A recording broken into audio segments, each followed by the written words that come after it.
ہم تم کو بلانے میں ہے ناکام ابھی تک، ہونٹوں پہ لرزتا ہے تیرا نام ابھی تک۔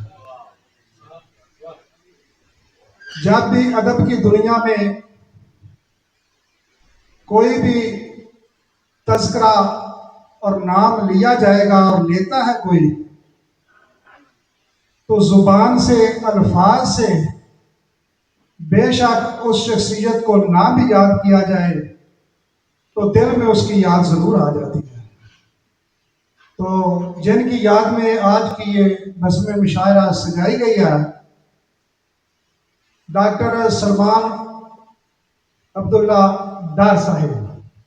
اللہ تعالیٰ ان کو گری کے رحمت کرے اور ان کے فیض یافتہ آج کی اس بزم کے میزبان اور آپ سب کی محبتوں کو سمیٹے ہوئے اس پروگرام کو ایک گلدستے کی شکل میں جنہوں نے سجایا، بہت ہی خوبصورت دل کے مالک، خوبصورت شخصیت کے مالک، اور یہ جو ادب کی چاشنی ہے یہ آج کی نہیں بلکہ بچپن سے ہی، بلکہ بچپن سے اگر پہلے بھی کہوں نا، بقول اقبال کے یہ فیضان نظر تھا یا کہ مکتب کی کرامت تھی، سکھائے کس نے اسماعیل کو آداب فرزندی۔ جناب ناصر ادیب شائق صاحب کی میزبانی میں آج کا یہ محفل مشاعرہ،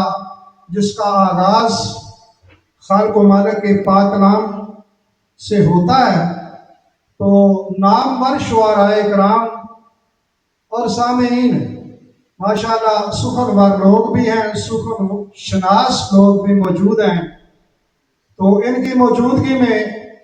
لفظوں کا استعمال بہت مشکل ہے، اور خاص طور پر ڈاکٹر محمد اقبال گوندل صاحب میرے استاد کرم، ان کی اجازت کے ساتھ اور عزت مآب جناب ڈاکٹر حاجی محمد اسلم رضا صاحب سلطانی، ان کے حکم کے ساتھ آپ سب حضرات کی خدمت میں ایک ایڈوانس معافی کا طلبگار ہوں کہ نہ تو میں شاعر ہوں نہ ادیب ہوں، لیکن لفظوں میں اگر کوئی غلطی ہو جائے تو مہربانی کر کے پہلے ہی معافی دے چڑیا جائے، کیونکہ تواڈے جے لوکاں دے سامنے بولنا کوئی اتنا آسان کام نہیں ہے۔ تو تلاوت کلام پاک کے لیے جناب قاری محمد ادریس سیالوی صاحب